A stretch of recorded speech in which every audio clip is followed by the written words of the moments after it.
I randomly get a room with this kid, Danny, who's from Virginia, and he listens to like Radiohead and like random synth rock and shit. Right. We found this kind of like common ground with dance music, and like that music dictated kind of what I listened to, what I played at events and things like that. And he's like, yo, I love Tiesto, and we started cooking on tracks. And originally it was gonna be, let's make music for TV and film. We got a couple placements. We started doing remixes, and we did a remix of Eddie Money, Take Me Home Tonight, which was our first mix. Every DJ started playing it, and I got an email from Eddie Money's drummer at the time, and he was like, yo, this mix is dope. Let's go. And that was kind of like affirmation. Let's go. This works. Ew.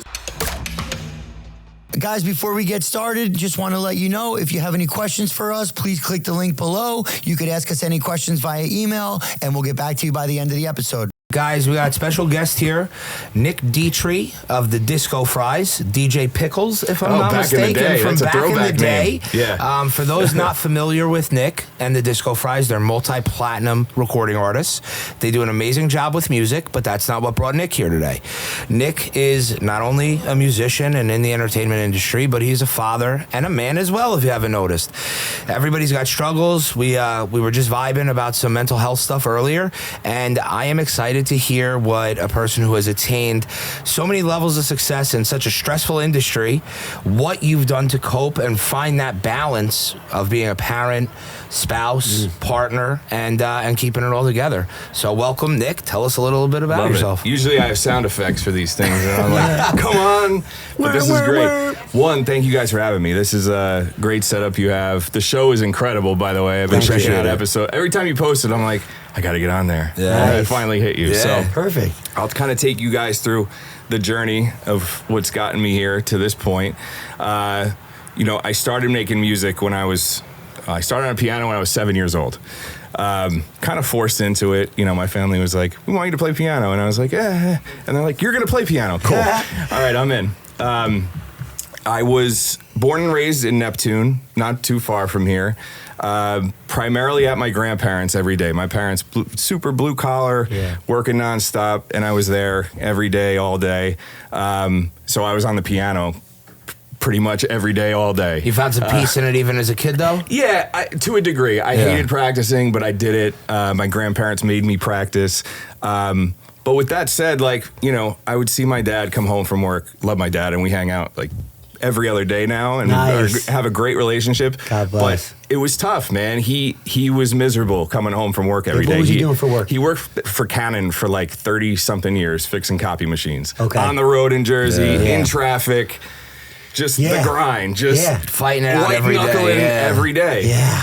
Would come home with a stack of receipts at the end of the day from every toll booth he went through. Would have to chart them down. So he wasn't even done when he got home. He was still No. He was running numbers on what he spent.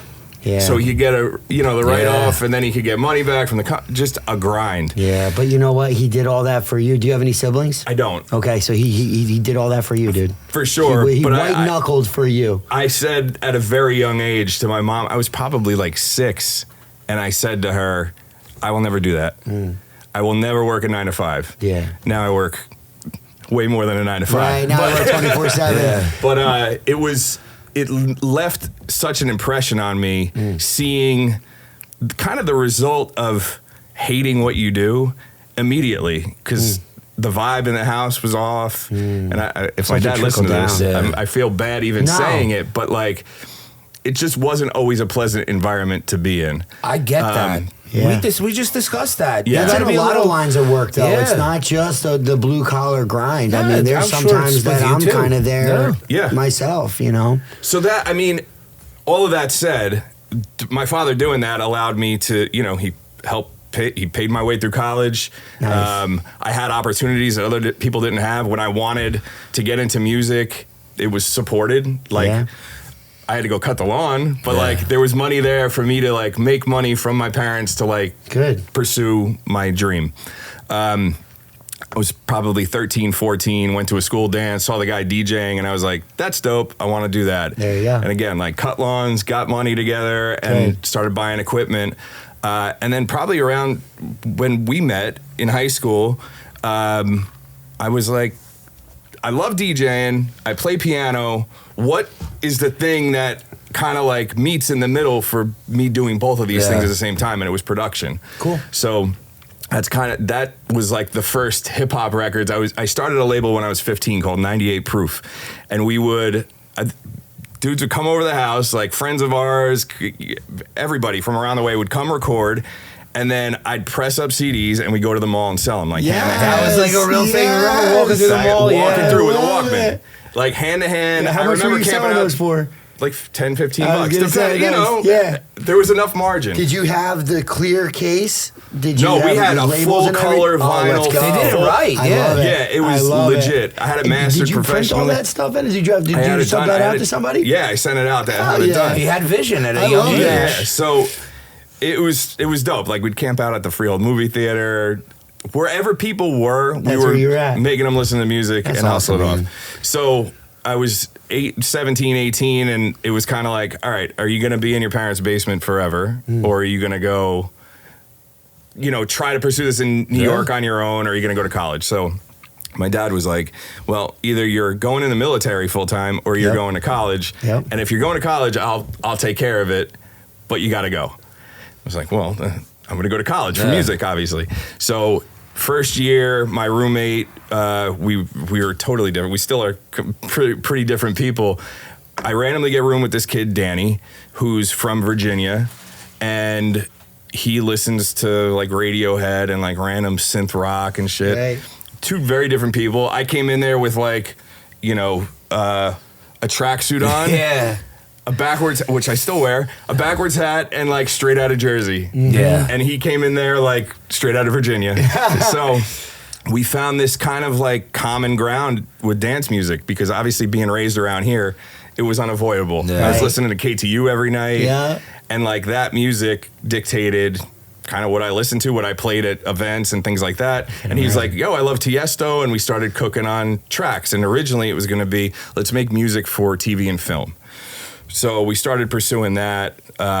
We got a couple placements, and then we started doing remixes. And we did a remix of Eddie Money, Take Me Home Tonight, which was our first mix that we put out. Every DJ started playing it. Let's go. And I got an email from Eddie Money's drummer at the time. Eddie Money since passed, but they were still touring actively. And he was like, yo, this mix is dope. Let's go. And that was kind of like affirmation. Let's go. This works. Damn. So then, mix after mix, it led to us meeting Fat Man Scoop, and we worked with Scoop. Unironically, the last record we put out was last week on the day he died. nice. That Oh, was wow. Yeah, the day he passed away was his last record, and that was with us. Nice. So from 2007 till now. He was a big part of our journey, getting into clubs, getting legitimacy with DJs, which ultimately led to our relationship with Tiesto and going into the dance space full on. Now, can I ask you a question, and not to make this take a dark turn, Good but No. I'm just giving you the overview. but you love it. mentioned Fat Man Scoop and Yeah. and recently passing, and Don't I'd like make to- me. I might Don't make you make cry. me smoky in here. It might happen. So I'm going through it. My mentor, my hero, my father, who very blue collar when we were growing up, but broke his butt to make sure that we had everything we needed, recently passed. And I know how that affected me. And I know what I did to kind of regulate my emotions. I'm sure that especially being so fresh for you, that had to open up some wounds and give you some struggles along the way. Your mentor that long who helped you reach certain levels of success. How did that affect you? It's been a tough week, man. First person to kind of give us looks. First person to teach me lean into a mic. Scoop would record. He came to my parents' house. He knew my whole family, and he taught me things that are invaluable in the music industry, but beyond that, just being a good human to people. It's not always about the deal, and I get caught up in that sometimes, yo, these terms aren't right, and I still do it, but there's certain things that he guided me where those are things you can't teach in a book. You can't learn that in college. Yeah. You can't learn to when you do voice drops for a DJ and you're like, yo, we're the Disco Fries, and you're listening to KTU. He taught me to run that sentence on and talk to the DJ during the drop. Nice. They're gonna cut it anyway, how they want to edit it. But he's like, bro, after you get done saying the drop, send a message to the dude who asked you to do the drop. Love that. So to date, I've done like hundreds of drops, and every single one, it's like, yo, Billy, thanks so much for supporting us. I saw you played the record last week. I leave them a fucking note Good. about what they've done to support our career, and the dividends not that I did it for the dividends, but the dividends that's paid are invaluable. So that guy, I mean, he's minted for me. I feel like that message is great in all industries, because like I do mortgages, and when somebody closes, I'll send them a personal video like, hey, thank you so much for the opportunity, and like I'm not looking for anything out of it, but like, just dude, I'm super grateful. You could have went anywhere. You could have went to any bank. You chose me. Relationships. Like, thank you. You know. But to your original question, because I dodged it. You did. I was going to call you out on it. No. I'm circling back. This is not Let's the go. American debate. I mean, I'm circling back. Oh my God! Don't even get me started. No one's eating dogs in here. It's been a very challenging week with that kind of as the veil on everything. And I'm kind of seeing like everything I'm dealing with in the business, whether it's a label deal or a session with an artist, through this lens of like, fuck, that just happened. Yeah. And that's difficult. That said, I went back to boxing yesterday, so it's Good. Oh, you better. box. There you go. A little kickboxing, nothing Hey, crazy. listen, bro, you're moving though. Where And do you go yeah. to kickboxing? CKO? Yeah, we're over in Middletown. Oh, yeah. Middletown? Oh, I was going to ask if you Yeah. know Scalfani, but he's over here in Freehold, Mikey Okay. Scalfani. So Petey's got a theory, and it's proven true, at least for me. Like when things are tough and it sucks and you're down on yourself, you gotta get sweaty to feel better. You do. And I've neglected myself in the last few months since my dad got sick and his passing, and I've been a little busy and preoccupied. I'm still making time to get a workout in, and I do feel better when I do work out. But we talked earlier about cold plunge. That's kind of been like a saving grace for me mentally right now, and I owe that to Pete. But all of it is about tools that we're equipping ourselves with, and I might not have been equipped, or I might have been equipped prior to my dad's passing, but I didn't use a lot of the tools. And now, going through some of the darkest times that you could face, whether it's my father or your mentor and somebody that was in your corner so much, you really have to dig deep, and like you're back to kickboxing. So bro, you're gonna burn some stress and get sweaty. The other thing is like I've gotten to a place in my life where I just don't care about like complaining or talking about it. Good call. Like, There's no point. And I'm also Italian, so I can't help it. But Right. but like I've just gotten to a place where like if one of my buddies calls me up, and usually I'm always the "How are you doing?" guy. And now I'm trying to be the "I need you for a second" There you go. guy. We And ain't mad at that. that's a difficult shift when you're kind of built a certain way, and you're built to be the I'm a happy dude. I'm always the like, we're gonna have a party, like everybody's getting together, let's keep it fucking the energy here. Yeah. Whether it's professionally or last week we had a house party and it was like, I don't know, 15 people slept over. That's just like what it is. Yeah. That's So you what I went from love. like the super high energy guy bringing everybody together, that now your energy's a little bit different because of some things that are going on in your life, and now you're kind of looking for somebody else to tap into the energy, For kind of sure. get your energy back to even just a little bit higher than you were when you made that call. For sure. And I think it's about realizing who that person is in your That's what I life, was gonna though. It's say. really important to identify Yeah. who is the person you can go to, Right. because not everybody's going to be receptive to that energy. And some calls that you may make may stay in that energy or make the energy even worse. Like you can make the wrong call at the time. Like you're looking for someone to keep you or to get you jolted a little bit, whatever Right. it may be. But that one call, that wrong call could keep you like almost even down. By the time you get off the phone, you're like, I feel shittier now. Like you For sure. built into my sorrow here. Like we made it worse. Or you flip them into talking about all of a sudden it accesses something, and then they're dumping. Now they're on Now you. you got your shit and their shit. Yeah. Now, That I'll happens a tell you, lot. for me, I've always been similar, like, how are you? Making sure everybody else is Yeah. good.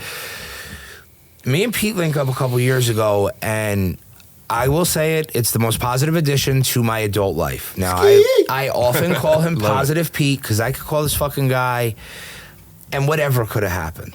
He's going to listen, and he's going to put a positive spin on things, and, listen, he came from some dark spots. I came from some dark spots.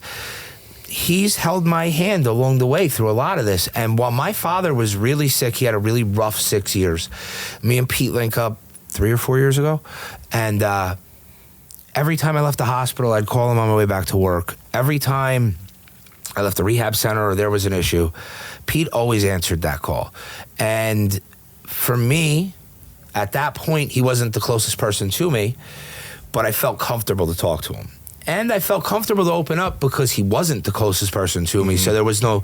I didn't have that shield up. Yeah, because I've always been the strong one for everybody else. Now, I hadn't established that role with Pete. Right. So he got to be the strong one for me. And I'm not saying that guys like my cousin that I'm really close with or whoever, I couldn't have opened up to, but I felt uncomfortable with it. Now, Pete got it out of me where I can discuss how I feel now a little bit better than I previously have. But he was that ear for me. And if you're looking for somebody to talk to, identifying that person is important. But you got to know that person doesn't have to be in your immediate circle and the closest person to you right now. Like, such a major key. Yeah, you're right about that. And so who was the call? Sorry to cut you off, but who was the call? And did it help? I know we talked about my buddy Anthony just before. Yeah. Anthony happened to call me. Oh, good. Like, I don't know.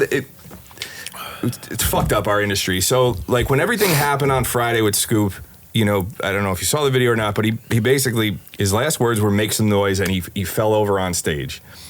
And I didn't have a contact to anybody who was at that show. It was in Connecticut.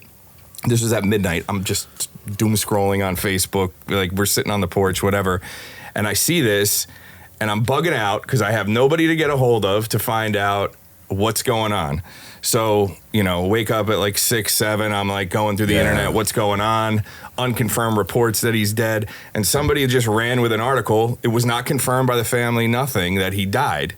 So I'm obviously flipping out about that, but it was a totally unconfirmed report that every news outlet just ran with. Pumped out without even knowing. So I talked to his attorney, and he's like, yeah, I can't get a hold of anybody. I'm going to call the hospital, this, that, and the third. And then the family put out a statement like later that morning, and Anthony happened to call me like right after. He didn't know, because I had texted him the night before. He didn't know it was like confirmed, but he had to happen to call me around the same time. But essentially, they were forced to put out a statement because everybody was bugging about it. There was so much shit about it. And it was such a public event. In front of a crowd, and just traumatic. But yeah, Anthony called me, and we talked for like 3 minutes. That's it. It was enough for me to sob my eyes out. Sometimes that's all it takes. And get it out of my system for that period of time. And he knew, like, he had contacts. We had hung out together with Scoop and stuff. Yeah.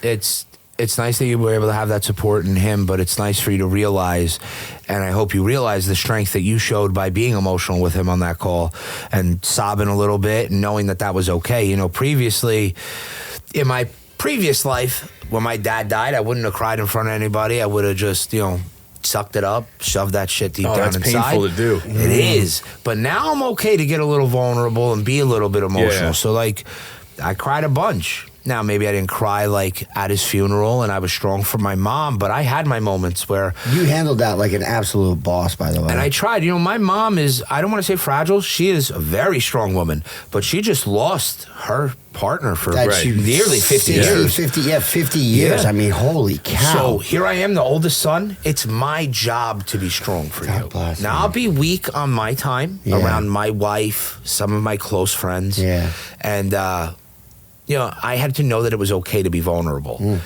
It speaks volumes that you were able to know and accept that you could be vulnerable with your friend Anthony on that call. Yeah. And I'm sure that was a high energy soul. He's another really one like me, guy. which is why we get along. But it's always like, it's life of the party. Yeah. Everything's life of the party, and it's not just about you being or me or him being life of the party. It's about everything. Everybody just feeling their best, connecting. Yeah. Just having a fucking great time.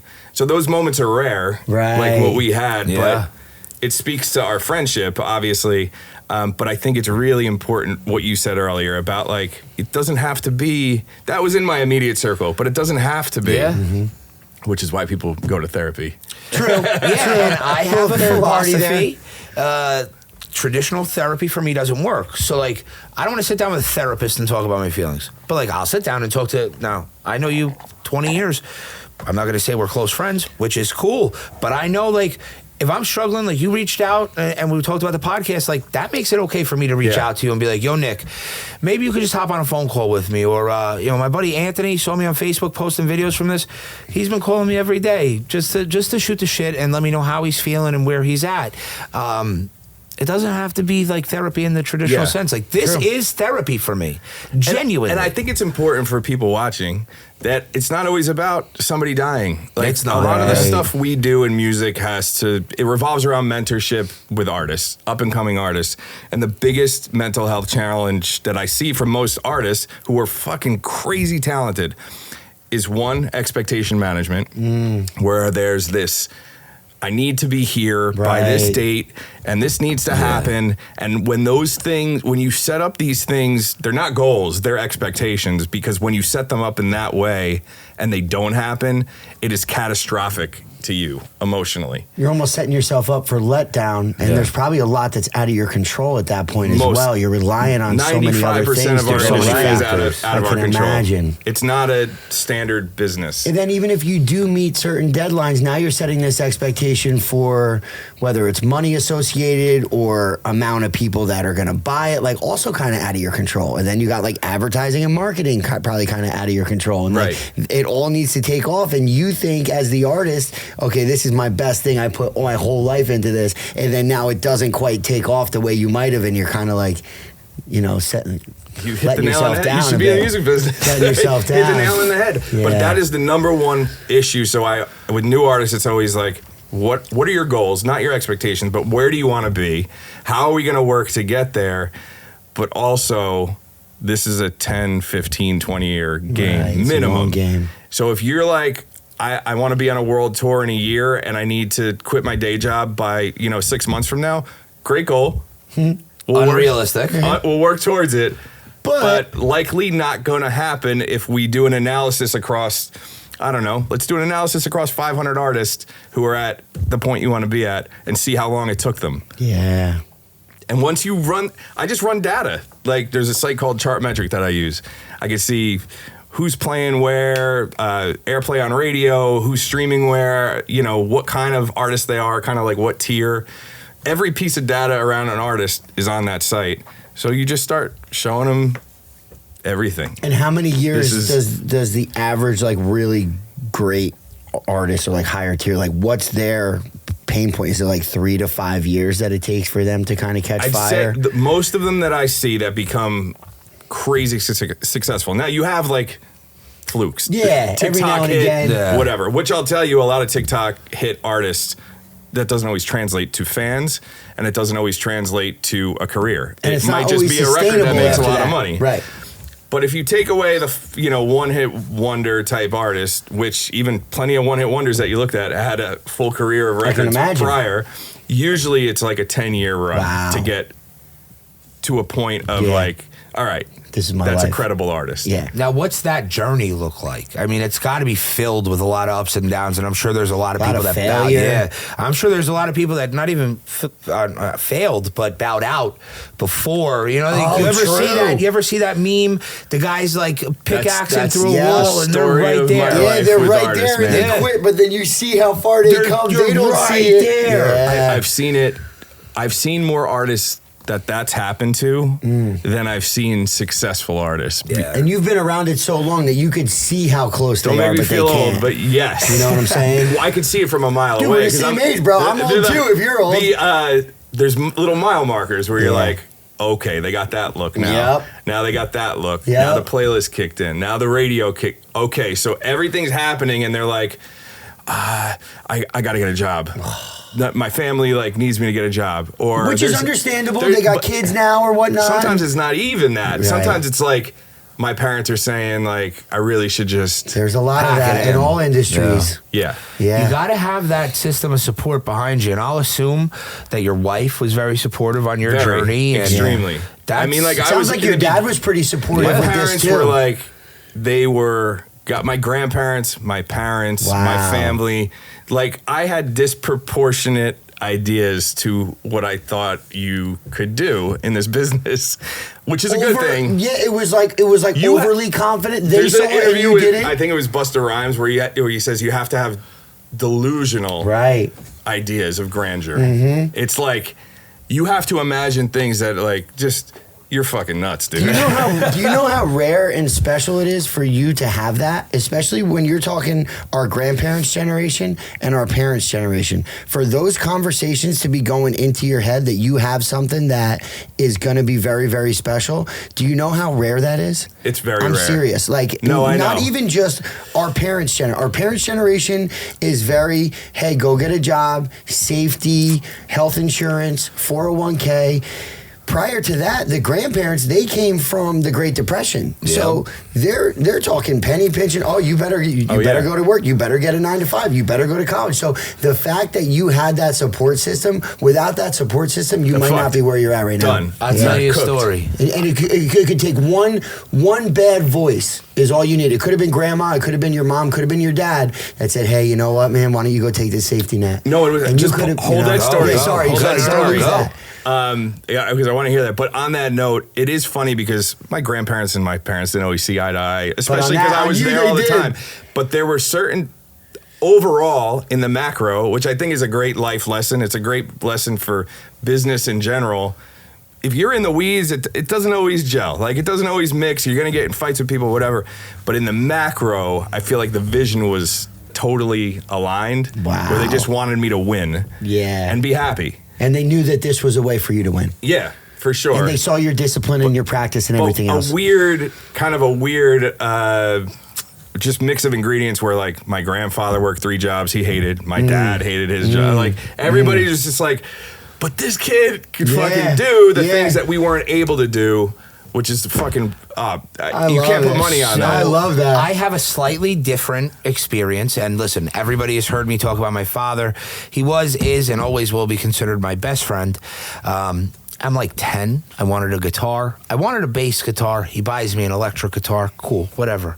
I'm in the basement practicing like every day. Finally, he comes home. He goes, what are you doing? I said, I'm practicing. I want to be a rock star. And he goes, what are you talking about? I said, I want to be like Bruce Springsteen. Now, I grew up in Freehold. Bruce Springsteen was from Freehold. He goes, Bruce Springsteen got lucky. Go upstairs, do your homework. Don't worry about the guitar. So now, but that's a very typical. That's how it goes. That speaks to Pete's point. Right. Now, maybe I could have been a great musician. Obviously, probably not as well. But he was more rooted in, he loved his career. Up until the end, he loved his industry, so he broke his ass. But he never had that I hate my job philosophy. So he thought, like, whatever career I chose, I was going to love. But maybe I wanted to play guitar. He was probably not realistic. Get upstairs, do your homework, study hard. We're going to school. Did you eventually enjoy doing what he did, essentially? All right, so for me, I went to Brookdale. I transferred to Kane. I also had the wherewithal to know that out of high school, I was probably not ready to go away to college. I'd have fucked it all up. I get to Kane. I finished with a business degree. I planned on going to law school. I get a phone call from a friend of mine who owned a couple go-go bars, and he asked me to manage for him. I'm young, around beautiful women all day. Let's do that. Law school went by the wayside. My dad got diagnosed with cancer for the first time. I come back to work for him with my brother, who went to school for accounting, and we never left. And I love the automotive industry, but it wasn't where I was supposed to be. And looking back, I wish that I followed the plan that he wanted for me ultimately, which was to go to law school, and it was what I wanted. But I loved every minute being with my father. So at work, I got to spend time. I was going to work, but I was with my best friend. And that was more valuable to me than anything. No amount of money could replace that time with my dad. You know, a lot of people don't get to have the experiences and intimacy that me and my father had. I was with him more than my wife. You know, during the day, I'm with him sun up to sundown at work. And I'm very thankful for that. But I love the industry. I love the space, but it's not where I want it to be. Yeah, you guys are bringing me back to when I was a kid. My dad was a carpenter in the union, and he would take me up to the jobs. And some of the things you were saying, Nick, he basically would drive me up. If I was still awake, because, you know, you wake up at like 4:30, I would like sleep on the way. But he would always, and he loved the job sites. Like, he loved what he did. But he said to me, you do not want to do this. You will not do this. Now, he was at every sporting event. Even when I was in college, he would work all day. I've talked about this before. He'd work all day Wednesday, go to my Wednesday match, be at work Thursday. I'd see him on Saturday at the Saturday match. But he would instill in me at an early age, you do not want to do this. You do not want to do this. But that time that I had with him on those job sites, I will never, ever forget those days. And like, he'd work my ass. If I was sitting on a spackle bucket, he'd be like, we don't sit on the job, you know? And I was able to watch and learn so much on those. I can't really hang a picture or anything. Like, I'm a typical carpenter's kid that I can't really do anything handy on my own. I could figure it out, but with YouTube now and whatnot. But there's always extra screws and extra pieces anytime I try to put furniture or anything together. But I learned a lot. I learned a lot on those, and I really love that time that I got with him on those days. That's special. Yeah. And similarly, my father told me I would never be in the automotive industry. And then he got sick, and it was necessary for us to show up, and then we just never left. But it wasn't what you were like one of the only people he trusted to do what he did. And Michael, and definitely. he didn't want us there, and he made that abundantly clear. This was not what he wanted for us. He wanted better for us, and that's what I want for my kids. A great life. I say it all the time because people always ask if my son will be at certified, and when he's older, he loves tow trucks. He's been running a tow truck since he's 3 years old, and I make it abundantly clear that place will be long gone before he has an opportunity, and that boy will be a senator if I have anything. He's got something really pulling him in that tow direction. Though. What you guys are saying made me think of another thing that I think is just important to talk about and think about. If you're listening to this and you're like, I want to be an entrepreneur, but there's struggles that come along with that. It's the second thing with most artists that, again, that we mentor and that we're kind of in conversations with is the be careful what you wish for. Be careful what you wish for is, I want to tour the world. I want to be a full-time artist. And I want to, let's say, it could be anything. You could replace tour the world and full-time artist with, I want a full-time landscaping company that I run that's got, 7 trucks that go out every day. It could be literally anything that replaces those two things. But if you want that, just be prepared that you're going to sacrifice the things that your dad was able to do. Yeah. At some level, because you can't have it all. If you want to tour the world and really do that, like Steve Aoki's status, for you to go to every home game every Saturday is going to be impossible. So now, all right, we're taking that right in our wheelhouse, dude. All right, it's you want to see your mom and your parents all the time and spend time with your grandparents. And like, I do a brunch, probably twice a month with my whole family. Good. Invite them over, whatever. That doesn't exist when I'm touring. Right. So I love the show, but now I'm not doing that thing. And you're missing your kids while you're on the road. So this is the balance of like, are you prepared? Be careful what you wish for, because once you get it, it can go to the dark side. It could go to the Avicii. Look at Avicii. Yeah, exactly. Where do you get mentally, not to cut you off, but where do you get mentally when you are on the road and you are away from your family? And I love traveling. Right. And I love planes. Yeah. And I love being in different cities and eating different food. Like, I love it. Right. If I was doing it, and we had a period where we were doing like tons of shows every week, out, and like leave on Thursday or Friday, come back like Monday, Tuesday, rinse and repeat, like catch up on sleep, maybe be creative for a day and then do it again. I couldn't do that now with kids. Right. Nor would I want to, really. That's okay, good. Yeah. If I did it for, I know some bands like 311, we had done a record with Nick Hexum, and his thing was like, I love touring for 4 months. That's when I go hard. Like, I'll fly the family out to shows, but we go hard for 4 months, and then I'm home for the rest of the year. That's a good balance for him. And that worked for him. And I think that's awesome. I could do that. It's a little bit different in dance because you don't have artists that do that. It's more like spot dates. Like you're going to different cities kind of constantly through the year. But those are the things I have to preach to artists and like new business owners, where it's like, you might be built for a 9 to 5, and that's okay. But it might take them going through it for a few years to figure out like, oh, this shit ain't for me. Right. Sometimes you got to learn by touching the fire that it's hot. My father for years always told me and my brother, keep it small, keep it all. We grew exponentially during COVID because nobody wanted to work, and we were there every day, grinding it out. Yeah, well, and we my brother really grew our towing and hauling side significantly through that time. And my father was right, because and he told me, the only thing that's driving you is your ego. He was right. We became significantly larger than we were, and with that came significantly larger headaches, significantly more time on my phone, significantly larger bills, and all of that. Yeah, so now my father was like at his peak. He had like 4 or 5 employees. He had a small payroll. If he wanted to sit why home, he was so happy and joyful with it. Yeah, He was like, hey, this is it. It was like a hobby, you know. If he didn't make his nut, let's say it was like $5,000 a week, whatever. Yeah. He was cool. You got to come up with $5,000 because you decided to stay home and sleep and put your kids on the bus and hug them all day, whatever it was. That's all right.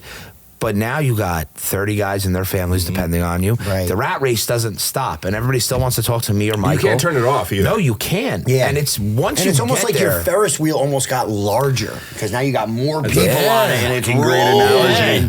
That's a great analogy. And you can't stop it. No, you because can't. There's too many people on it. And then what are you going to do? You're going to stop it so everybody can get off at the bottom. Yeah. Now you're stuck at the top, and you got to ride out all those bills by yourself to the bottom. So it's tough. Once you're in there, you're kind of trapped, and you're either built to learn under pressure and figure it out, or a lot of people crumble and hang it up. But I'm not saying I'm killing it, but me and my brother have adapted pretty well, and at this point, this whole thing has been about me finding balance between my work and personal life. Now, I had a great example in Petey. Now, my father was also at everything I was involved in growing up. But Petey showed me, my dad got real sick right as I had my son. And Petey showed me how easy it can be to find a balance once you figure it out, to be there for your kids. This kid, he doesn't miss a thing with his kids. That's incredible. He's at school. You make me cry, bro. It's the truth, though. And I've told you the influence you've had on me as a father and a partner and everything. He works hard. There's not a person that will tell you he dropped the ball in mortgages. He never drops the ball with his kids. He runs his wrestling club 2 days a week while coaching youth football and wrestling. He does everything. And all he does is do it for his family. And he's found that balance. So I had the great role model in him to show me that. It's work, though. It's work. And honestly, Billy, I've told you I've told you in the past to stop gassing me up, but I almost feel like I needed that today, right now, because my little ones are at Newberry preschool now. Mine are at Adelphia. Okay. Yeah. So that was Monday. So what do we got? Wednesday? Yep. So Monday morning, the bus gets to the bus stop, and then Mason's school is 15 minutes. My 9-year-old is 15 minutes after the little ones. So I'm sitting at the bus stop for 25 minutes with no bus coming. Already anxious about my little ones going into preschool for the first time. Already feeling shitty about that, but grateful that I'm with them. So the bus comes. I'm thankfully my sister was there Monday. So I drove them in. Mason went to school with my sister. He got there on time. Yesterday, sitting there at the bus stop again, deja vu, 25 minutes sitting out there. My daughter goes and pees outside at the bus stop. Pee hits the ground, hits her socks. I got to sprint to the house, get new socks. My son's peeing. Now he doesn't want to go to school. Then my dad was there. So then I said, okay, we're all going together. So we wait in line at Mason's school because 4th grade, top priority, you got to be there on time. The little ones, they're a little bit more lenient. So we sit in line the whole time. I'm in this long ass line. Now, Carter, my little one, I'm holding hands, full on tears, doesn't want to go into school. So now there's tears on my face. There's tears on my shirt. My phone's blowing up in my pocket. I got missed calls, emails, texts, all this crazy shit. So I was so unsettled, but also kind of still feeling that gratitude. Hey, I'm here, baby. I'm here with my kids. They're always going to remember this time. I'm always going to remember this time. This morning was a little better, but still anxious. I got the kids on time, but that 15-minute window I told you, we're in a line we're at fucking Great Adventure, dude, waiting to get into school, and I'm just looking at the time. My son doesn't like to be late. He's sitting shotgun, and I'm yo, we're going to be late, dude. He's I know, I see the time. I'm you all right with that? He's oh, we're all right. The drop-off line at Adelphia is terrible. Then we got there late today. But I almost needed to hear that right now because I was talking to my wife, and it's you only feel these certain type of ways when you're a great parent. Deadbeat dads don't feel what we feel. They don't care. Loser dads don't care. And I've said to some of my other friends and whatnot, just embrace this crazy shit. We're gonna miss it, but the easy thing to do is to pack up and move to Minnesota and start a new life. Like, that's the easy thing. Yeah. If you want easy, like, that's it, dude. Hop on a plane, start a new life. Don't expect this dad shit to be easy.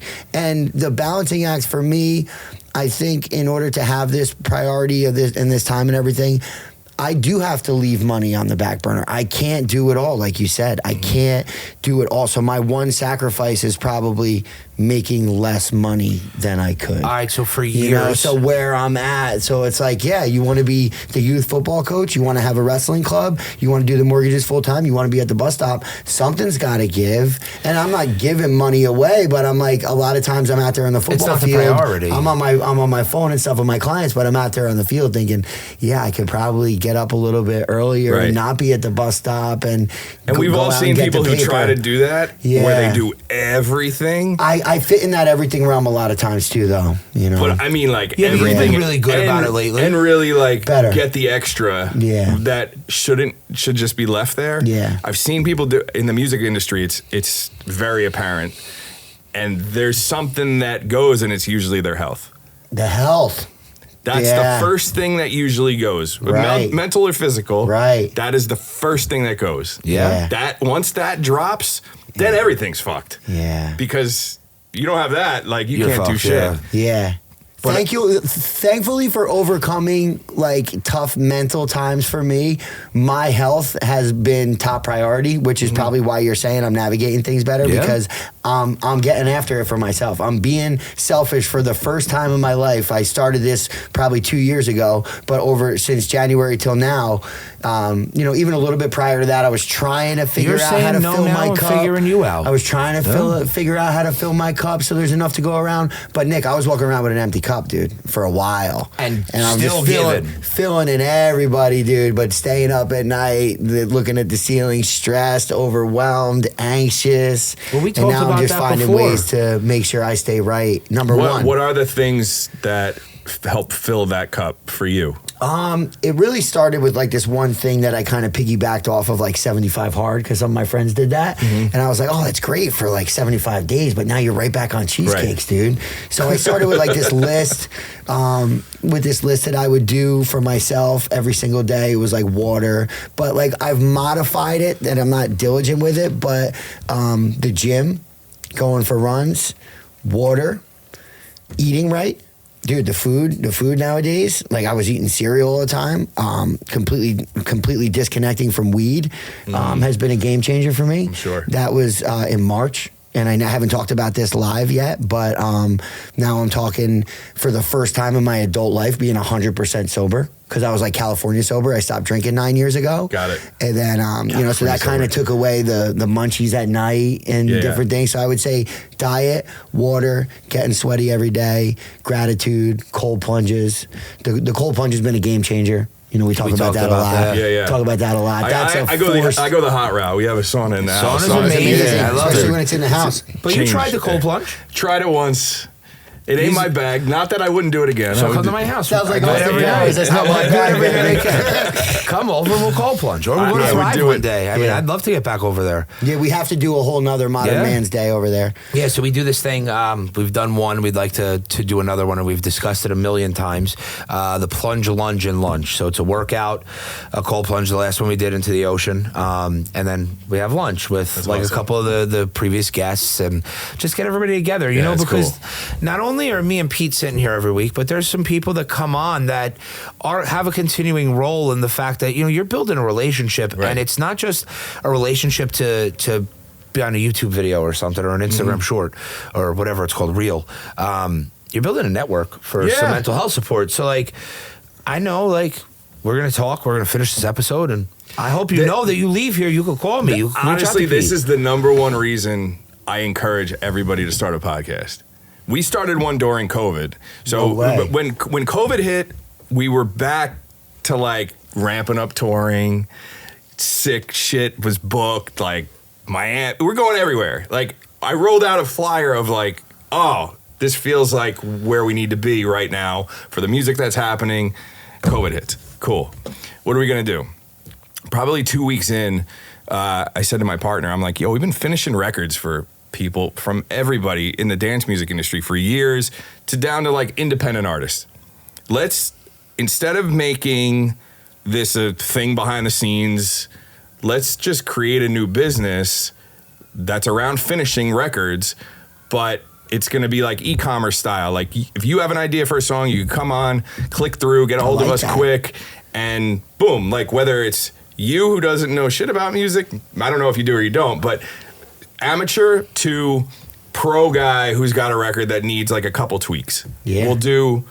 We'll run the gamut, set up an easy, like, again, like e-commerce style site.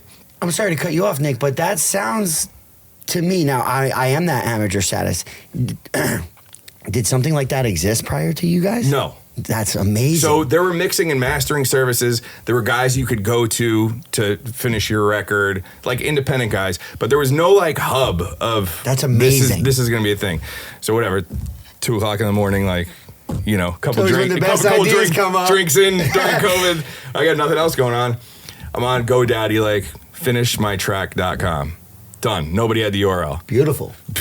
Easy. Beautiful. Started a podcast, interviewed like everybody in dance music, and that's how we built, like the network we built from podcasting has carried us well beyond COVID now. Those are people that are friends and colleagues and people that come to me for support, but I go to them, and this is the best networking. I agree. Back in the day, it used to be like, I mean, they still have them, like a Chamber of Commerce. I just got the chills that you said that. I've been trying to like let you know. You are aware of it, but I have been letting you know because there are expenses associated with this. Of course. There's time associated with this. Well, we get a little bit anxious each week knowing that our phones are blowing up. I've been on my phone a little bit. Right. Our phones are blowing up. You know, we still have our families and stuff. There's our time window, middle of the day. People are looking for cars. There's phones blowing up all the time. People are calling them. Same thing with me. But the network that we've built right here with strong, like-minded people, it makes it all worthwhile. It does. It really does. And, you know, there were times that I went to Pete and I was like, you know, we got to examine some stuff. Like, is this sustainable? Right. And, you know, and Pete put it kind of in perspective too. Yeah, there's a cost associated to it, and there's time and there's stress, but if I was taking an hour a day or an hour a week, whatever it was, to go see a therapist, there's cost to that. Right. I also can't check my phone while I'm sitting there. Here, at least I have it. If there's an emergency, I can grab it. You know, there's no networking element to that either. And like I said, traditional therapy doesn't work. So at least here, we're covering a little bit of an expense. Maybe at some point we can cover our costs here, so it's not an out-of-pocket thing, but we're building a great network and a great system of support. I'll put that aside because you guys probably haven't thought about this. This is, for me, somebody who I create stuff all day, whether it's music or I'm mixing or whatever, this is legacy content. Correct. Like, your family will have this forever. There's a show I listen to up until this. Listen, our kids will be able to watch this. Imagine, I always put it in this perspective. Imagine if your great-grandparents had a podcast with video. Get to know them so much more. Hundreds of hours of you listening to them talking about what they did and their traditions and what they were about. That would be so incredible to even see. Even my grandparents that I didn't get too much time with my grandpas, but to be able to get an inside track on what their life was like, and it'll give you insight into yourself. Yeah. Now fast forward 2-3 generations from now, and that's what you're building. Wow. So when you think of it in that context, it blows. The networking thing is cool. That's one small piece of the big circle. But Billy and I, over the course of the last, 49 weeks, we were the guy with the chisel or whatever you want to call it on the other side. Like, we had conversations like, is it worth it? Is everybody watching this? Like, did we help? Like, we're helping each other, but like, should we keep going? Like we can help each other. Yeah, you know, by ourselves. Camera, you go talk, but. There were a lot of times, right? Over the last, but you know we're coming up on a year. I'll assume you agree, though. When we had those conversations, a lot of times somebody randomly reached out. Yeah, we would have those kind of godsend moments. You got me through this time. It was nice to hear you could relate, or Pete said this that I was going through, and it snapped me out of a funk, or whoever showing up. Now at my house, now that I'm comfortable cold plunging, coming over just to get uncomfortable and try something new. Everything that you've been doing with your buddy over the course of the last few weeks wouldn't even have happened. And that's the shit. And every time we were like that guy about to put down the pickaxe and turn around, somebody reached out. Yeah, made it all worth it. Because Nick, we said that the goal here is we want to help one person navigate life, whether it's save their life if they're thinking about suicidal thoughts, change their life from a physical aspect. Mental health was really like our foundation, so that was the thing. We said we wanted to help one person. Yeah. Now, we probably set the goal a little bit low, but each time that one additional person would come in, whether it was me being benefit, Billy being benefit, or somebody in our DMs, we're like, oh, dude, we're doing it. So we just got another person we helped. I have an awesome orthodontist, Dr. Coakley. I can tell, dude. Your grill is looking good. Thank you. He's done a lot of work. All right. He had this, when I first went to him, I just wanted I'm like, can you just do a basic? Just get me a little straighter than it is. He's like, all right, I'm going to explain something to you. It's called the escalating IQ. The escalating IQ is just built in the DNA of every human, that as you start to approach the goalpost is naturally going to move further. So you might have started at one person, and then one person reaches out, and you're like, oh, this could go to like 3 people now. Right. It's the same. It works against us in a casino. You're right. Boom. Yeah. It works against you in a casino, but that's human nature, where escalating IQ, I love it. It's like been imprinted in my brain. That I've never heard that before. When I set a goal, it happens to me all the time. I'm like, this last record we put out, I'm like, I just want to get to, first week would be nice to hit like 50,000 streams. It hit 100. Now I'm like, all right, well, let's get to 250. How does I Think We're Alone do now? Yeah. It's good. I mean, because I have to account for probably half the streams. I'll take that. We were in Wildwood, and that was middle of August. My daughters fell in love with the song at home. Yeah. Everywhere we went in the car, Josephine would be in the back. Daddy, play I Think We're Alone Now. Nice.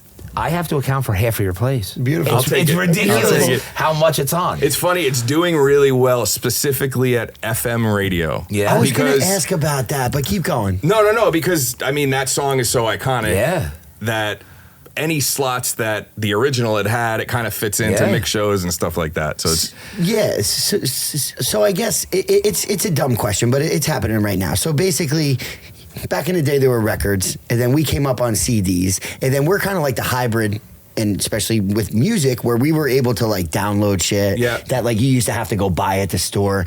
How has like this whole streaming, Spotify, all these different, like, people are listening to music obviously different. How has that kind of played into, like, from a business perspective? I mean, it's totally changed, like you said. We're at 150,000 songs a day that come out. So when overall in the world, like overall, like the pool, on Spotify, that's a lot. Yeah, that's a lot of competition. Yeah. So this is the gift and the curse. The gift is that you can go buy a laptop and software for under $1,000 and make a record tonight.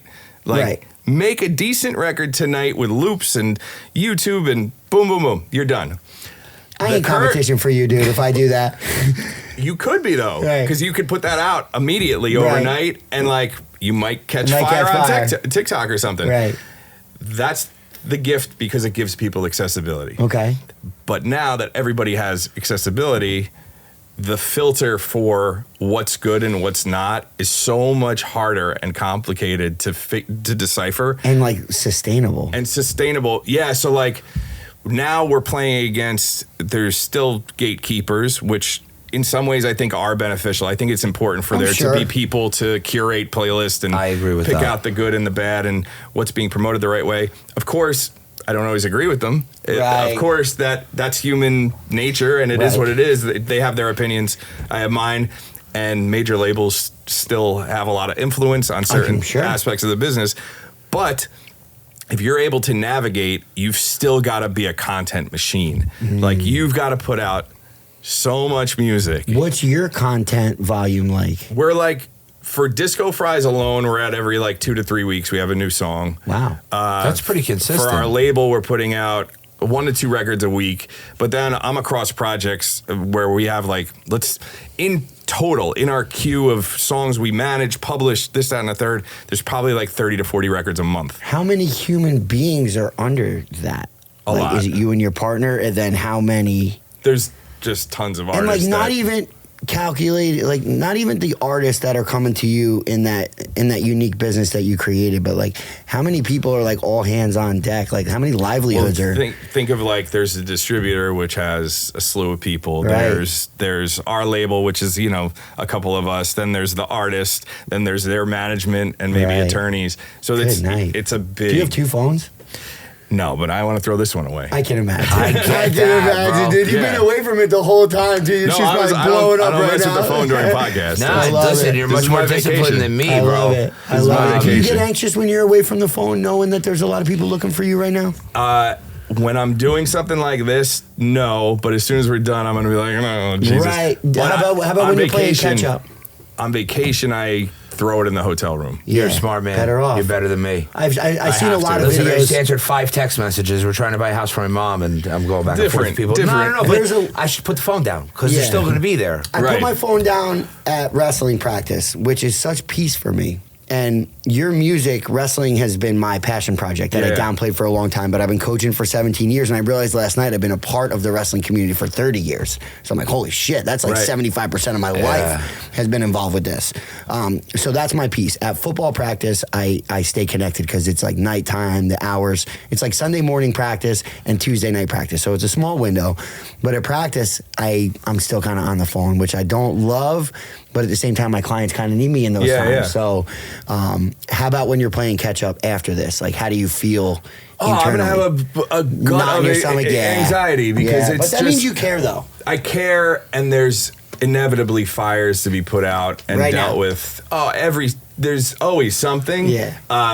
But like last week, if I wasn't paying attention, we're doing the new Subway commercial. So that's cool. Yeah, Charles Barkley's on it, like doing the voiceover and stuff. So you'll catch it's small, it's a short commercial, but like that email came in last week, and if I wasn't, those are things that are like you got to hit it now. You got to jump on it. If you don't hit it now, it's out. Like somebody else is getting that. So like. It's like the carrot, man. And you just happened to be on it at that time. You were good. You were on your phone. Yeah. You were where you needed to be. I was exactly where I needed to be to approve it and get it moving. But Beautiful. The sync stuff with TV and film is so of the moment. Oh, yeah. That like if you don't catch that thing, it's gone. Yeah, that's the world we're living in right now. I mean, it's similar. Not to compare it to the mortgage industry, but it's like, if I don't answer right now, dude, they're going to Bank of America. They're going to Wells Fargo. That's the problem, though. Everybody needs it right now. Yeah, people are so conditioned that.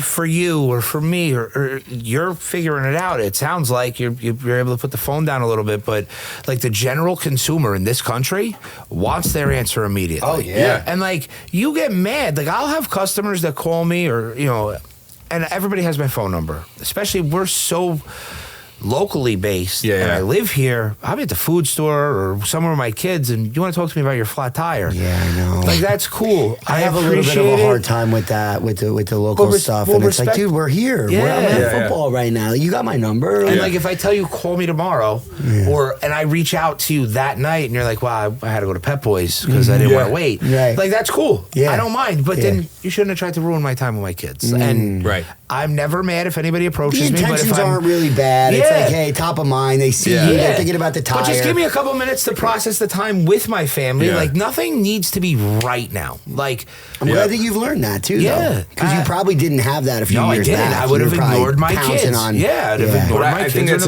another good lesson and something. I keep going back to this because it's something that's like a huge part of my life with like mentoring new and upcoming artists. I'm like, you sent an email yesterday. You don't need to follow up with me today. Okay? This goes for everybody. Like, I'm going to hit you back. It doesn't hurt to nudge in a week. If you don't hear from me or you don't hear from the label, give them a nudge. Maybe one more a week later. But, dude, calm the fuck down. I don't need 35 phone calls in 2 hours. But this is everybody. I know. Picture the guy that sent you that email. So he sends it to you yesterday. He's all in on that email. Like he is waiting for that response so bad, and then before you know it, that doubt starts creeping in. Maybe he doesn't like it. Maybe he listens to it. Maybe he's pissed off. No, and it's I get like, it. no, dude, that's not the case at all. Like it's great, but I used to feel bad about checking those kids. Yeah, they're not even kids. Some of them are grown adults. You can't feel bad. I don't. Now I try to be nice about it. There's a guy by the name of Ken Lewis who has mixed everybody from Taylor Swift, Kanye, Alicia Keys. He's mixed thousands of records. He's got hundreds of platinum records that he's mixed and been a part of. So now we're cool with him. We've interviewed him a couple times. We're friends, whatever. But in college, I wrote him an email. Like, I want to intern for you. It was just a terrible, like, I went back and read it. I was like, this is an awful email. But you tried your shot. Yeah. So he writes back. I'm like a freshman or sophomore or something. He writes back and he's like, listen, I would never hire you based on this email for these reasons of why your email sucks. Lesson learned, but at least you sent it out. He checked me in the best way you possibly could. Now you're the gatekeeper checking others. But I was like, I took note of that. I obviously tried to improve my writing, but now I'm like, I have a responsibility. Yes. Because I don't want this kid to go do this to somebody else that I know. Good. Like, stop following up so much. Rephrase your emails because they sound like shit. Go on ChatGPT, anything. Just figure out how to write. Yeah. But stop doing what you're doing because it's not working. But the music's dope. It's great to even picture all that because the guy that said that to you had monster experience leading up to it. He's gotten so many emails along the same lens. You now have monster experience. You've gotten the emails on the same lens, and you're right back in that same spot. But sometimes that advice still falls on deaf ears, no matter what. Which is fine, but you know what? At least you're saying no, it. You have to. No, but that's what I'm saying. So, for me, I used to struggle with, somebody would come to me for advice. You're asking me. I'm not just volunteering it. And I tell you what I think, and you literally get up and right in front of me do the opposite of what we just talked about. Then you come back and you're like, wow, that didn't work. What can we do? I don't know. Wasn't the right time. Wasn't the right time for the individual. So for me, for a while, not that I would be resentful about it, but it would bother me. You're taking my time, my energy, and then you're not using any of it. Yeah. And then we're back to the same thing again. So how many times can we have this conversation? Same person? But you don't know. Occasionally, yeah. We're going to have this conversation 3 times. You're going to keep doing the opposite. But you don't know which person is going to be the one that runs with it. But that's why I'm receptive. Yeah. So if you show up, I'll talk to you. Yep. Yeah. If you don't want to take the advice, and I'm not saying I got all the advice and all the answers, but we can try to figure it out together. But if we're not figuring it out together, don't waste my time. Yeah. I could be hugging my kids. There's a kid I manage. Kid, he's not a kid. He's an adult. I keep saying kid. I know, we say I call everybody kid. By the name of Domenico. So Domenico, I started working with when he was 12. And so he was a kid. was his dad's friend of the family. The one thing led to another. We worked on a project. He wanted some advice for his son. His son wanted advice how to get in the business.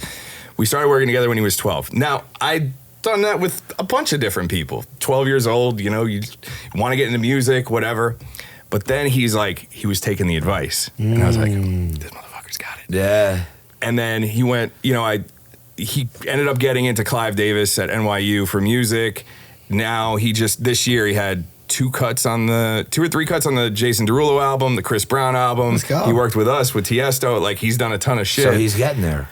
But this was, let's say there were 112-year-olds that I've ever given advice to. This was the one that went. Made it and all he's a dear worthwhile. friend and everything, but that's what it's about. Yeah. That one. Well, that's been our premise, though. If we could help one person. Yep.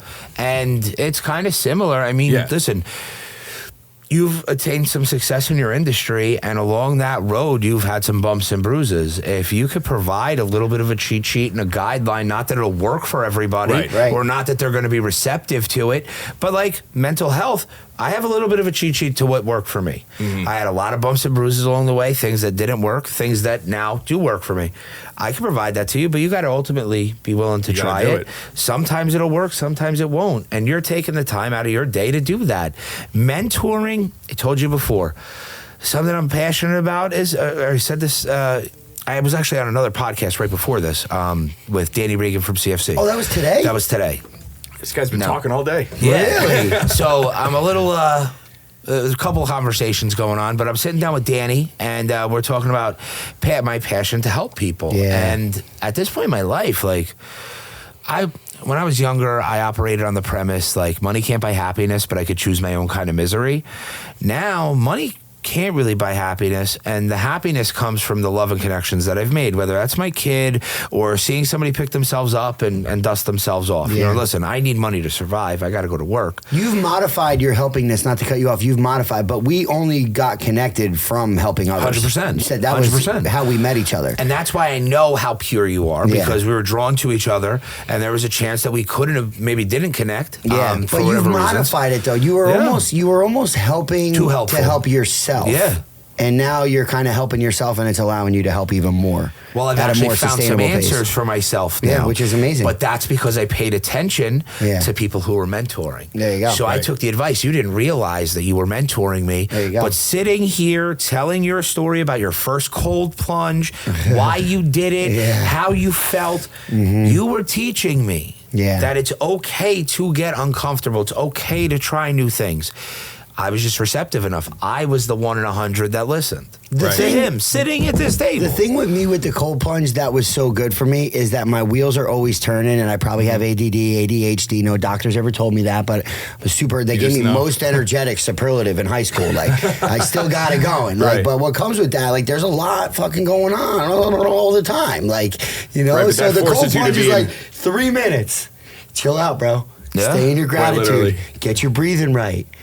You can't do anything right now. You can't even look at your phone. So I put on Justin Bieber. I feel so holy, holy, holy, holy. I got that. That's 3 minutes long. Yeah. And it keeps me in the present moment. It forces me to stay on the gratitude. Aside from all the other benefits, that's what's helped me personally the most, because it shuts the wheels off, dude. It keeps you in the present. And Steve Hodgins was even saying last week, his kids are older, and he's in the state police. His one son's in high school. His other kids are slightly younger. And I said, hey, do you miss like the stage Billy and I are in with these young ones?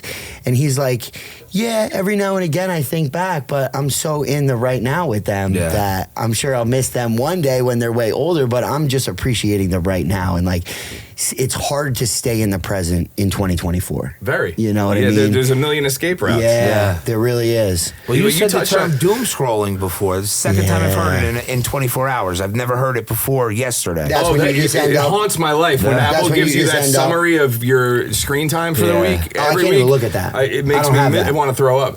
Granted, some of it's work, but like, how much time are you killing? You can always justify that you are working. You mentioned something about connection, and I think it's a major key to success. Not, you got to get good at least one thing, whether that's being a salesman, that's a trade, whatever that thing might be.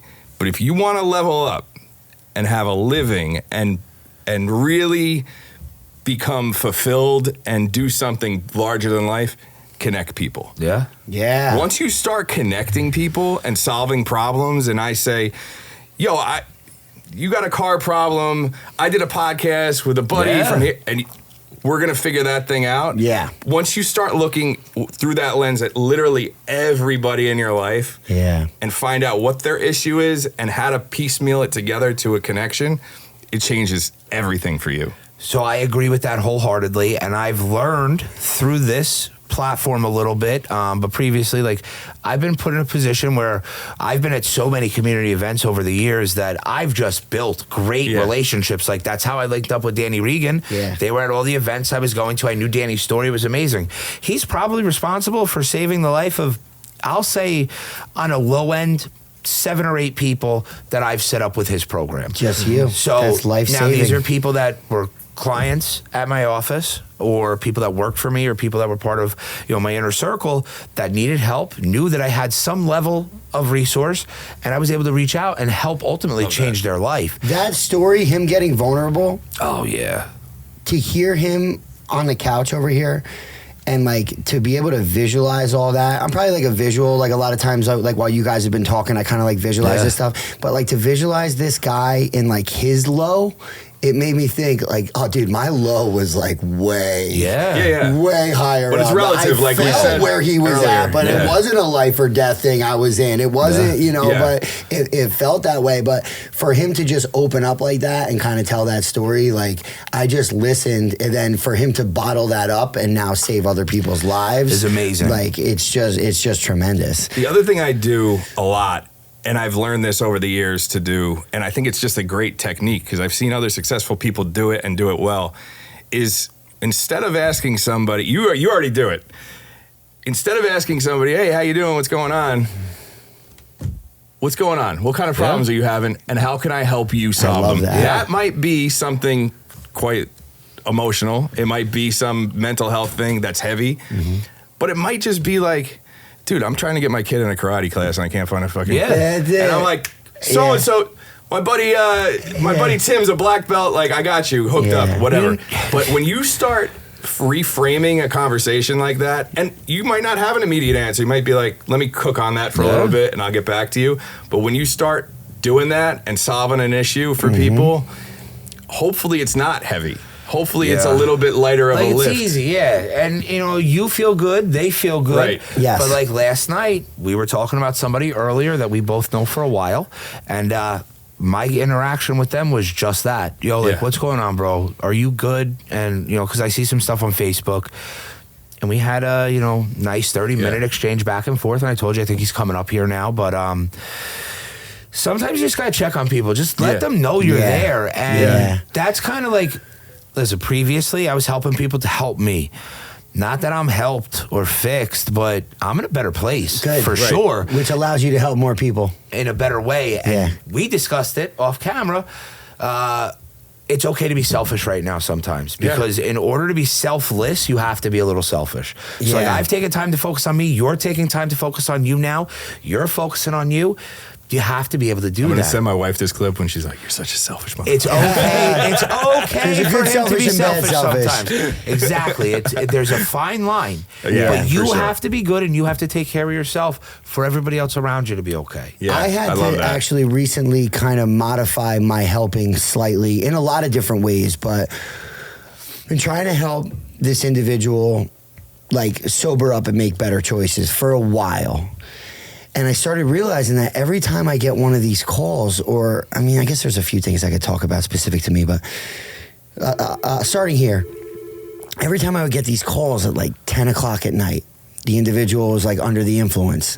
And I would realize that I can't watch Netflix on some certain things. Like I can't, I feel life so strong in my belly that like it came from a good place that I was picking up the phone. But then once I would hang up the phone, I would just feel like, oh my God, I would feel so bad. Like, and it's like, dude, that wasn't me. Like, I'm still a work in progress, but I'm getting myself right. Like, I can't take these calls at 11 at night and expect I can go to sleep at a reasonable hour and like wake up like feeling okay. And like, I got these kids, like my family needs me to be okay. And like, I wasn't okay fielding these calls. And the same thing would happen to me.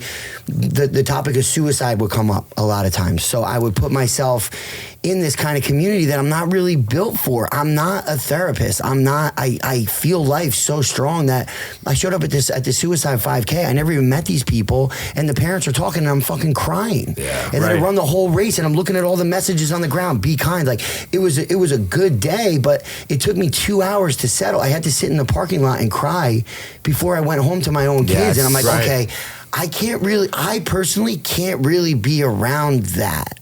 Like, I feel, okay. But that was where I have to kind of modify. I have to modify, like, okay, don't put yourself there. You're not built for that. Like, I can facilitate, I could be the middleman. Hey, okay, get connected. But even if somebody hits me up, hey, do you know somebody that can help? Someone's really struggling really bad. And now I listen to that struggle for a half hour, and that struggle that's not mine that feels like mine.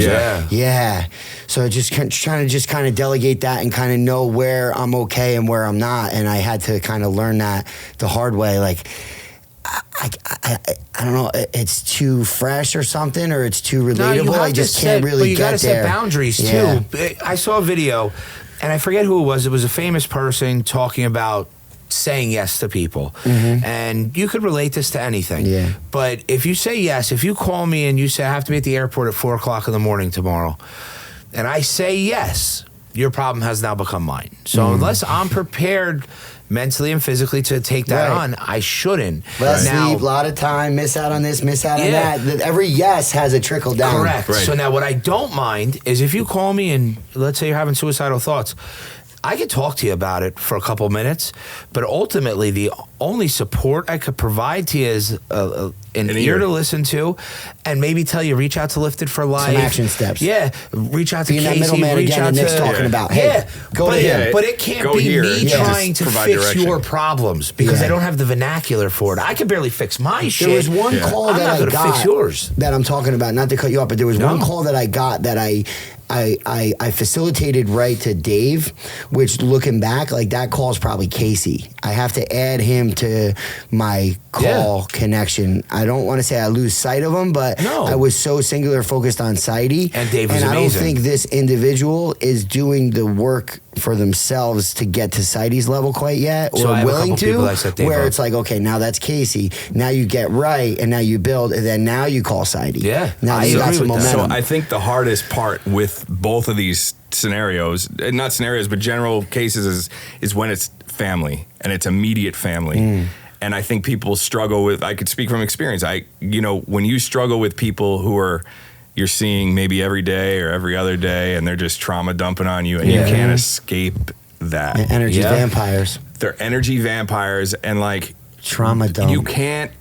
You might not be able to get those people out of your life, or you might have to, but it's going to be at the expense of a bunch of relationships around it. I did that this weekend. It's miserable. I had to, but I had no choice. Right. You do get to a point where you have to do it. And especially there's certain instances where people build into your life in certain ways where they are I'm not going to say unfortunate, because the situation I'm talking about, there was a lot of value in those relationships, and I tried to help in many, many ways, but it just got really toxic. And you got to end it. You got to end it, and it doesn't feel good, and you feel like a bad guy, and everybody will tell you you're the bad guy. And then you really sit back and you think about all the support you put into somebody, all the efforts that you took with them. Like, listen, on the suicide calls, I've had the person I'm referencing, who I do love dearly, but he's got to get out of his own way, at my house, on my porch. My children are upstairs sleeping at midnight, 1 o'clock in the morning, and I'm trying to save his life. I'm fighting with him on the porch. Well, the cops are coming to get him the help he needed. And, some people take it, some people don't, but it can't be a recurring thing, especially when it's that fucking heavy. We can't have this conversation 15 times. You're going to break me. Yeah. You will break me, and I'm not ready for that. Yeah. But I think that's unbelievable that you did that. But I think most people, because you take on some crazy shit. Most people wouldn't. But I think maybe, at least like general consensus might be, there's somebody in my life that's perpetually in my life that just chips away at me. Yeah. Enough that eventually the sculpture becomes a pile of there's not pebbles.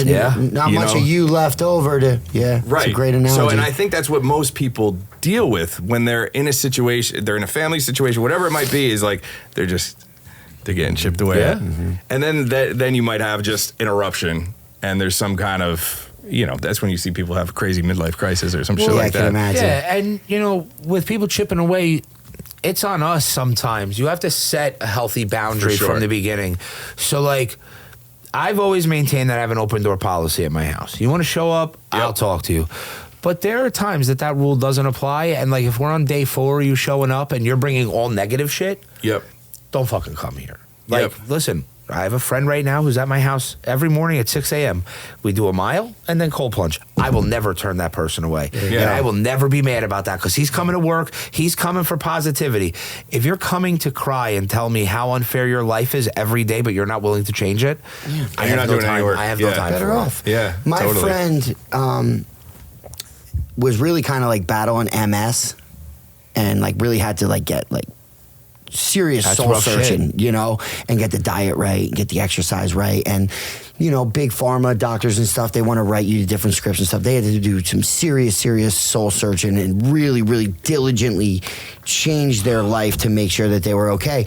And when I was really down and out and depressed and anxious and overwhelmed and all the things I was describing over all these weeks, they told me that you have to say no. The power of saying no. And when I was fresh out of the seizure, I had a free pass to say no. Yeah. It was like a built-in excuse, basically, where I was like, no, we're not going. Pete's struggling. We can't go. And then before you know it, that no led to like so many great things, whether it was my time or my energy. But like they told me, and I'm actually going to text them when I get out of here and just like reiterate 2 years ago of like being able to help me and being a voice of reason and stuff. But the power of saying no is better than saying yes. And like with the kids and stuff, we can get invited to 3 parties on a Saturday. Oh, dude. Yeah, it's brutal, bro. It's brutal. I'm sorry. I love you, but like one party. Yeah. I'm not gonna go to 3 parties. Yeah. I'm just not doing it. Like I can't go. Well, you need a breather too. You need it. What are we gonna do? Spend all freaking time in the car all fucking day before you know it. There are 3 no's that come to mind that are like pivotal moments in my life. One is just an amazing memory, but 3 no's that I was like, these are game changers for me. One was when I went to college. I was super close with my grandfather. I mean, he was the best man at my wedding.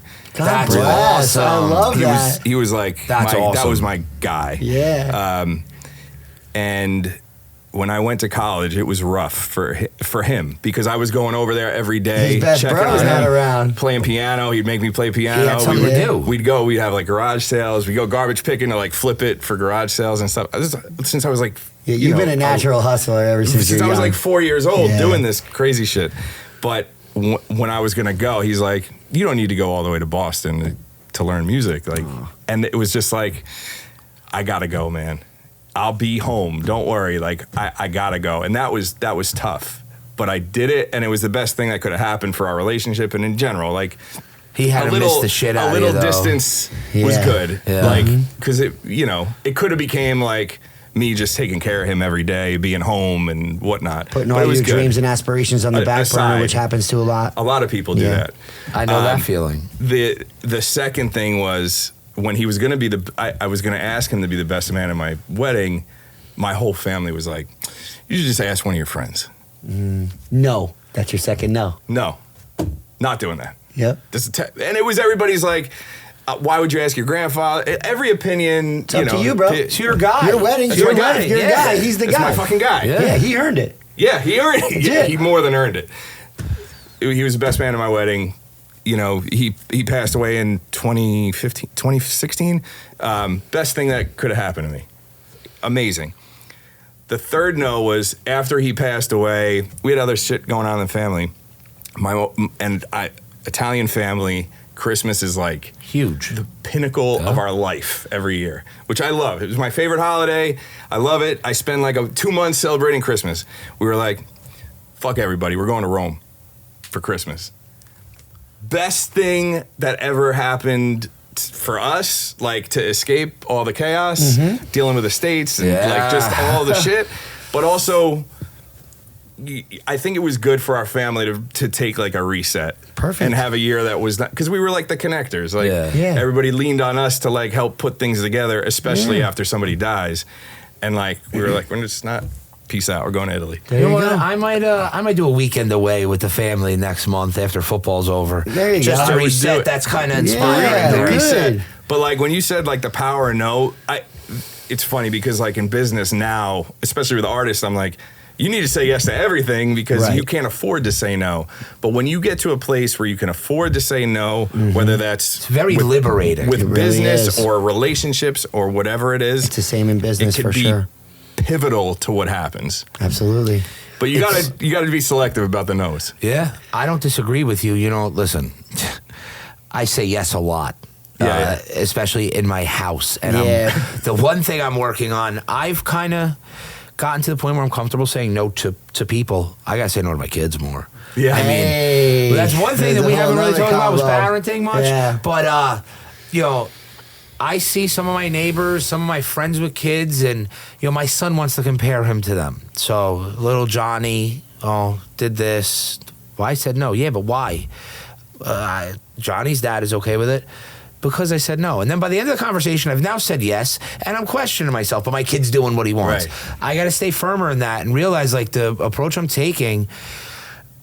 might not feel great today for my kids, but it is ultimately going to set them up for success later down the road. And that's that legacy shit. Yeah. And, outside of content, but that's what I got to give them is some discipline that I've established now and my parents instilled in me younger. It's so difficult though when they're gnawing at your ankle and they're definitely. They're chipping away. Yeah. And you know what? I'll never be mad at that. Like I love my kids. I want as much time with them. I ask them to hug me, kiss me all the time because I didn't grow up like that. Right. I came from a very loving house, but I didn't get hugs from my dad. I wasn't told I love you all the time. It's important to me my kids know that. And sometimes I make up for what I feel are my insufficiencies in time that I used to not give them by spending or acquiescing to what they want. And it's still good. It's still good. No, it doesn't build skin. Yeah. Exactly. Because I have the same problem. Gotta where build it's like some grit for these my kids. wife and I take our kids to school. We pick them up in the afternoon. Like, we're involved in everything. Yeah. And, like, I missed the pickup because I needed to do it might have been a podcast or something in the city. And my daughter's like, you didn't pick me up today, and gives me, like, an attitude. I'm like, you have to put this in perspective Understand of life. the things that I do for you and where I am. I had that conversation last night with Mason. But He it's finished tough up for the them water to bottle. understand the perspective because their only perspective is me being there every day. Yeah. So now tell me about Mace. Well, he finished the water bottle. I didn't bring my own water bottle, so we both had one of those Gatorade squeezies, and it was empty. And the first practice ended, the second one was about to start. And I was like, Mace, go fill this up. And he said no. And I fucking grabbed the water bottle. I looked at him like, every fucking thing I do for you? Yeah. Are you serious right now? So I walked in, I filled it up in the hallway, and I was just fucking grilling him. Like, dude, don't get it twisted. Did he have that look on his face like he knew he fucked up? Don't get it twisted, bro. Max I gets do that. a lot for you every fucking day. I'm asking you to fill up the fucking water. You get me the fucking water, dude. I ain't playing. But I created that 9-year-old that thinks I'm going to go get it for him. Because I probably wiped his ass too late. I got him everything. I brought him to Target every single Friday. We got WWE guys. I buy him all the fucking V-Bucks. And give. He ain't used to, like you said, he ain't used to hearing no. Yeah. But I should have sent his ass in the hallway, but instead I just grabbed it and looked at him. I gave him like that. Yeah, because you're mad at him, but you're mad at yourself. Yeah, you deal with both at the same time. That look speaks volumes to those kids. It Because, does. like, my little girls... Josephine is like a no-limit soldier, and Rosie is like the sweetest girl ever. Yeah. So I could look at both of them, and they get emotional. They know they did something to piss me off. Max, all I have to do, if I say, Max, do me a favor, please go do this. Now he just does it. And it took one correction. One time I asked him to do something, I forget what it was stupid probably, and he was like, no, I'm not doing it. And I just looked, I said, are you kidding me? Yeah, bro. I said, I'll remember that when you want to go to BMX. And I remember exactly saying that. He was ass at home. I got to pick the bike up and put it in the car. I got to make sure you got your helmet. Yeah. I said, let me know next time. I said, I'll say no. Yeah, we're in that hybrid model. Our generation, selfishly, is my favorite generation for a lot of different reasons. But we're kind of like the old school. Like, we had to knock on people's doors and shit. And then the cell phones came out as we were older. We had flip phones at like 17 and stuff. So we're in like that hybrid spot. But we also have monster responsibility because we could let these kids fall into what we know is like the other side of it, or we can keep some of this old school shit that we came up on. Right. Because, but like, being the hybrid in so many different ways, but shit was old school back in our day. Like, we had a lot of downtime. Like, we had to figure shit out ourselves. And now as dads, we cut out all the figure it out on your own. And we gave, bless you, but we have to also realize that, these kids are going to be adults one day. Our giving has to have some balance. But Nick, like, I could tell just by everything that you're telling us, I could tell how successful you are, and it's been such a joy to have you on here. And thank you, guys. Like, you looked familiar when I first saw you, and I know that Billy said that nothing but great things about you. And I didn't know really what we were walking into. You gave us nothing but incredible things. We went about an hour and a half, which is a little bit longer. Do you have any like final notes or anything that you want to kind of share with the viewers? What you guys are doing here, again, like, to go back to what I said earlier, I would encourage everybody to do. Like, I tried to get my dad to do a podcast, which was unsuccessful. He didn't want to do it, but I would encourage you to just buy a microphone. Even if you don't put it out to the world, save it on your computer. I'll end with this. Before my grandfather passed away, we did a pilot for a show called Side of Fries. So the premise for the show was going to be Danny and I, my partner in Disco Fries, traveling all over, essentially like Guy Fieri, doing diners, drive-ins, and dives, but it was side of fries, and we would on tour stop at different like random I don't know how that diners. didn't blow Where do up. I Shit. sign? Yeah. It was sick because they'd go to the club, like show us at the club, like get sick, like Jersey Shore style footage of like high energy shit. And then we'd be before the club, breakfast, after hours, like at different spots. So as part of filming for this, I set up a GoPro in my grandfather's kitchen and we cooked smelts, which are like coated I know what sardines, smelts are, yeah. coated sardines essentially around Christmas time. And it's just him and I bantering. The show doesn't get picked up, but I've got an hour and a half of footage of him and I cooking, which I didn't have, and it wouldn't have happened if that didn't exist. God bless. The point of the story is if you even set up an iPhone with your family and friends and just capture banter, that can live on well beyond you and will be appreciated by every generation. I love that. But yeah, that's my goal is to just connect people, encourage people to make dope shit that lasts way longer than they last. So I love it. That's dope. I love it, dude. Thank Yeah. you so much, man. It Thank was a you, pleasure. guys. Pleasure talking Thank to you. you. Thank Pleasure you, meeting guys. you, man. Yeah, this is Good great. breath of fresh air, dude. As always, click the links. We hope you enjoyed the episode. Like, share, subscribe, shoot us an email, questions, whatever. Please feel free to reach out. Check out some of the Disco Fries music. I'll tell you, my kid's favorite is I Think We're Alone Now, right now. Enjoy. Thank you guys. Have a great week. Great stuff. Great Bye. That stuff. was a good episode.